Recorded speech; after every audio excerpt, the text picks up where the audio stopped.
Hey, how you doing? What's up, man? Hey, dude. Eh, Thought I was a girl, didn't you? no, dude, definitely not. Well, guess what? I am. What? This reminds me of Cymbeline by Shakespeare when Imogen acts like she's a boy when she's really a girl.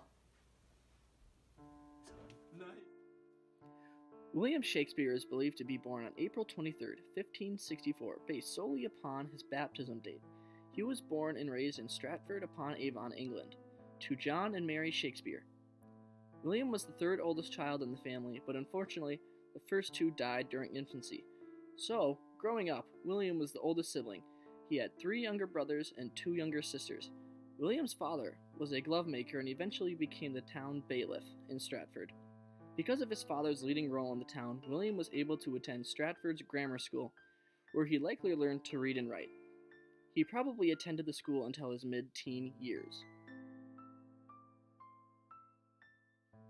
A few years after leaving Stratford's grammar school, Shakespeare married Anne Hathaway, who was pregnant with their first child. Anne was 26 at the time, while William was just 18 years old.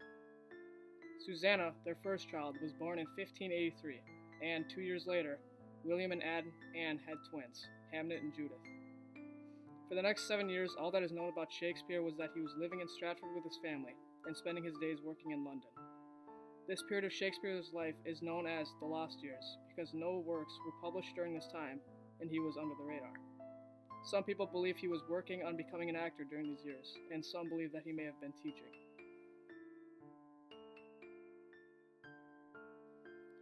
Shakespeare resurfaced in 1592 as an actor, playwright, and also as a poet.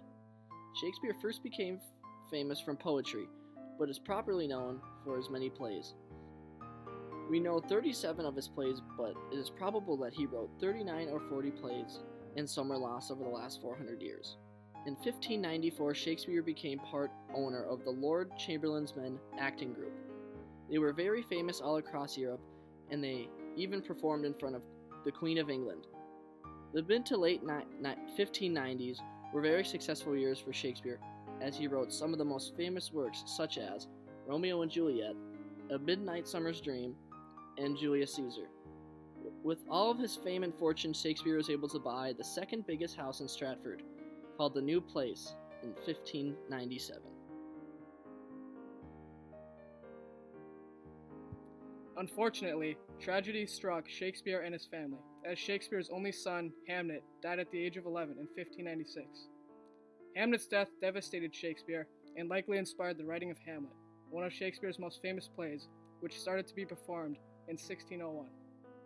Shakespeare continued to become more and more known as he continued to write plays.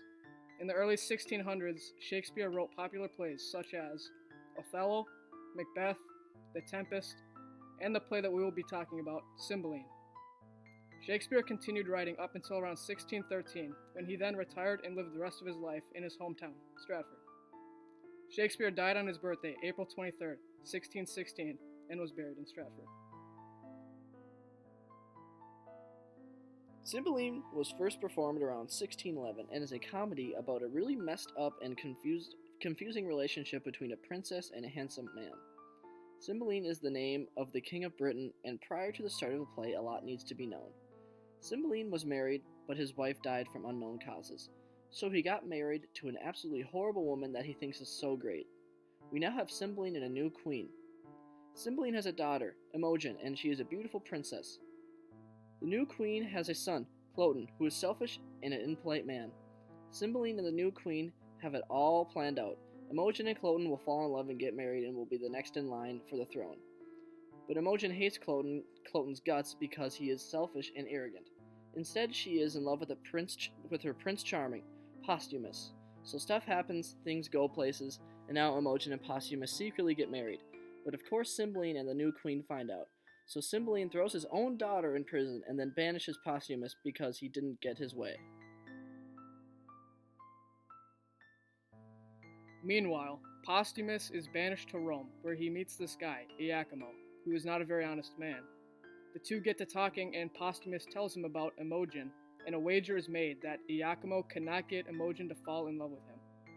So, Iachimo goes to Britain and gets constantly shot down by Imogen, but comes back to Rome and convinces Posthumus that they fell in love. A total lie.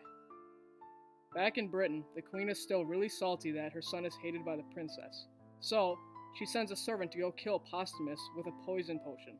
But the person who made the potion knew the queen was going crazy, and so they made it a sleep potion instead. Turns out that same servant is a good friend of Posthumus. Now, Posthumus is angry at Imogen for falling in love with someone else, and so he tells his good friend, the servant, to kill Imogen. Instead, the servant tells Imogen about Posthumus's plans, and she flees from Britain disguised as a boy named Fidel. On her excursion, she meets a man named Belarius, and it just so happens that Belarius was banished from Britain 20 years prior because he kidnapped Cymbeline's two sons, Guiderius and Arviragus, when they were born. After being banished, Belarius raised the boys, and they think Belarius is their father. Belarius invites disguised Imogen to stay with the three of them, and she accepts. After talking with them, Imogen takes the sleep potion because she is stressed and exhausted. Then Cloten appears dressed in Posthumus's clothes, and he is on the hunt for Imogen and Posthumus. We will be performing a part of Act 4, Scene 2, and it begins with Cloten entering and speaking with Belarius, Guiderius, and Arviragus, while Imogen sleeps nearby.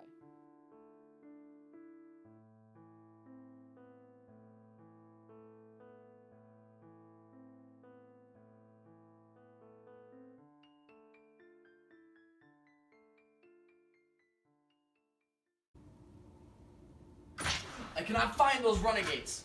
That villain hath mocked me. I am faint. Those renegades, means he not us? I partly know him. 'Tis Cloten, the son of thy queen. I fear some ambush. I saw him not these many years, and yet I know 'tis he. We are held as outlaws. Hence. He is but one. You and my brother, search what companies are near. Pray you away. Let me alone with him.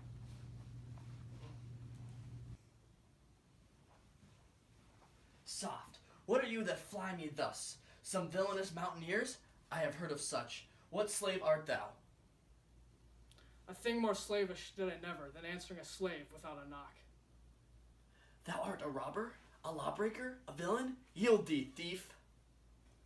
To who? To thee? What art thou? Have not I an arm as big as thine? A heart as big? Thy words, I grant, are bigger, for I wear not my dagger in my mouth. Say what thou art. Why should I yield to thee? Thou villain base, knowest me not by my clothes?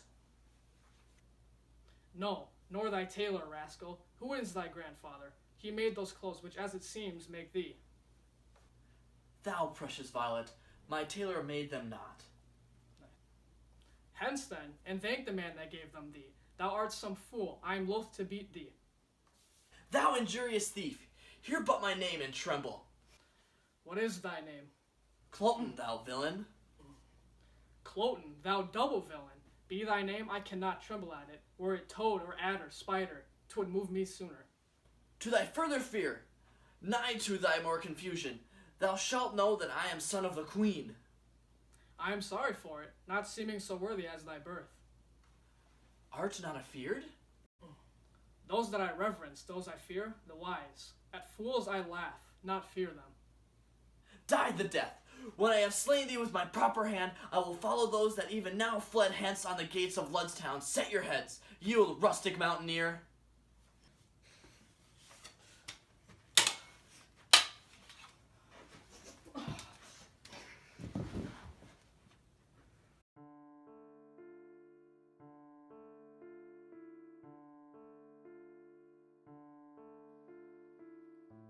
After Guiderius slays Cloten, they throw his headless body next to Imogen, who they think is dead because of the potion she took. Imogen wakes up and sees a man's body dressed in Posthumus's clothes next to her with no head, and she thinks it is Posthumus. Meanwhile, a war has broke out between Britain and the Romans, and Imogen feels helpless, so she meets a Roman and joins in the fight. On the other hand, Posthumus thinks Imogen is dead, and he joins the war in hopes of dying during it because he has nothing left to live for. Unfortunately, he ends up helping Britain win the war, and then he is thrown in jail because he was thought to be a Roman. Fail! Imogen, Her two brothers she doesn't even know exist, and Belarius, also get captured, and everyone is brought to the king. This is when a super cheesy reunion occurs. But before that, the new queen dies. She dies because of her son's death. But before she dies, she admits to being a gold digger and says that she never loved Cymbeline ever, and that she also hates Imogen. Now with everyone in front of the king, Posthumus takes off his disguise, Imogen takes off her disguise, and they reunite, and Cymbeline reunites with his daughter. Then Belarius confesses about kidnapping the sons, and so Cymbeline was also reunited with his 20-year-old sons that hadn't ever seen him. And then Cymbeline is so happy that he forgives Belarius for taking his sons away from him for 20 years and gives him a hearty hug. The play ends with Imogen and Posthumus being back together and Cymbeline being happy with his new son-in-law.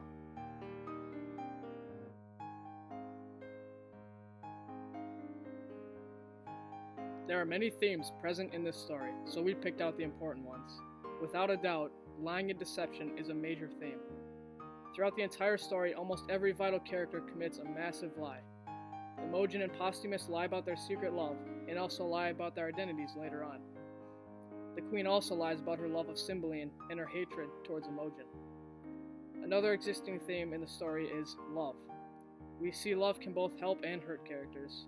Posthumus and Imogen's love for each other is what separates them, and is what brings them back together in the end.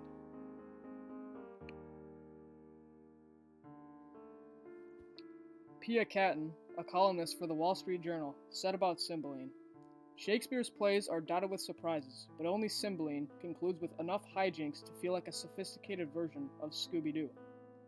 After watching a performance of the play, Charles Isherwood, a theater critic for the New York Times, said, "Cymbeline reacts with a persuasive blend of shock, sorrow, gratitude, and, most affectingly, mercy at the strange turns that fortune has taken." Harold Bloom, a famous literary critic, said about the play, "It is a revenge by Shakespeare against his own achievements."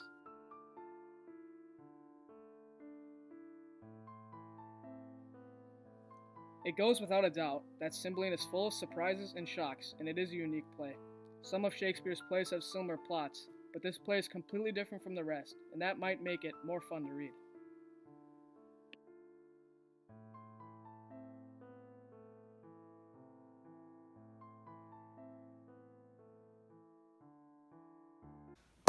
Well, Brandon, what did you think of the play? Well, Seth, personally, not one of my favorites. I thought Macbeth and Romeo and Juliet were far better plays. Cymbeline was rather boring. A lot of characters to follow. Not much action up until the ending death scene. And I personally think the ending was very cheesy. What about you, man? I do agree with the cheesy ending part, and the plot was also very hard to follow, in my opinion, too. I do like the difference, though, because the three Shakespeare plays that I've read have been tragedies, but Cymbeline is obviously a comedy, and I kind of like that change a little bit. But overall, not a great read. Wouldn't read it again. Macbeth is probably not as good, but Romeo and Juliet and Hamlet are definitely better. I would give it a 2 out of 5 stars. 2 out of 5 stars. See how RK reacts to that. Oh, yeah. Nice, dude.